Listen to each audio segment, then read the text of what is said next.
qu'il soit en confiance, il y a 4 éléments à repérer. Donc le premier élément, c'est la fiabilité. Est-ce que je suis quelqu'un d'exemplaire dans le groupe?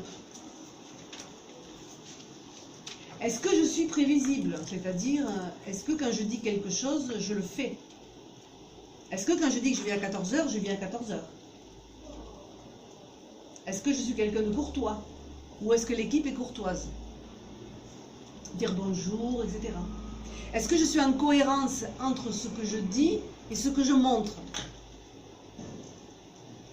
Donc ça, vraiment, c'est la fiabilité. Pour bâtir la confiance, donc la fiabilité dans le groupe, c'est ça. Le deuxième pilier, c'est la droiture.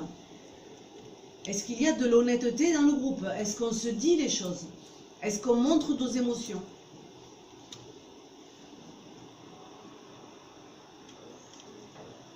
Alors évidemment, la CNV, c'est un outil, on ira le voir un petit peu plus loin, mais c'est vraiment un outil d'expression des non-dits. Donc la droiture, c'est le deuxième pilier de la confiance. Le troisième pilier, c'est l'ouverture. Donc en fait, c'est la tolérance de l'autre tel qu'il est. On voyait le rythme de chacun dans l'escalier du changement tout à l'heure, mais être tolérant avec le rythme de chacun. C'est le prendre là où il en est. Avoir aussi le désir d'évoluer. Être innovant. Et dans l'ouverture aussi, c'est savoir noter les indicateurs de ce qui va bien. Qu'est-ce qui va bien dans ce groupe? Et c'est intéressant de voir que souvent, dans une équipe, on va regarder tout ce qui ne va pas, tout ce qui ne fonctionne pas, mais on ne va pas regarder ce qui fonctionne. Ce qui fait que la base de travail, quand on doit travailler ensemble, à tes souhaits, la base de travail, c'est vraiment d'aller chercher qu'est-ce qui marche bien jusqu'à présent, puis on part de là, et on regarde les pistes d'amélioration. Donc, troisième pilier, l'ouverture, et quatrième pilier, la conformité. Donc en fait, c'est reconnaître les compétences des uns et des autres, être respectueux des lois,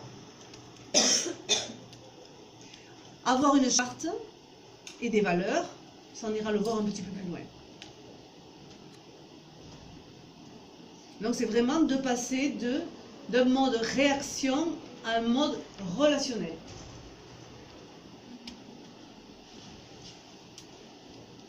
Et de montrer sa vulnérabilité. Donc ça, on ira le voir aussi, mais montrer sa vulnérabilité, c'est aussi oser dire dans le groupe que ça ne va pas, ou ça ne fonctionne pas bien, ou je me sens pas bien. C'est oser le dire aussi. Et là, on va reparler de l'introduction des émotions à l'équipe. Et là, vous allez me dire, non mais les émotions, là, c'est un truc perso, ça, les émotions. Ben oui, vous avez raison, c'est perso. Sauf que ça vient influencer les relations et les interactions entre les personnes. D'accord ?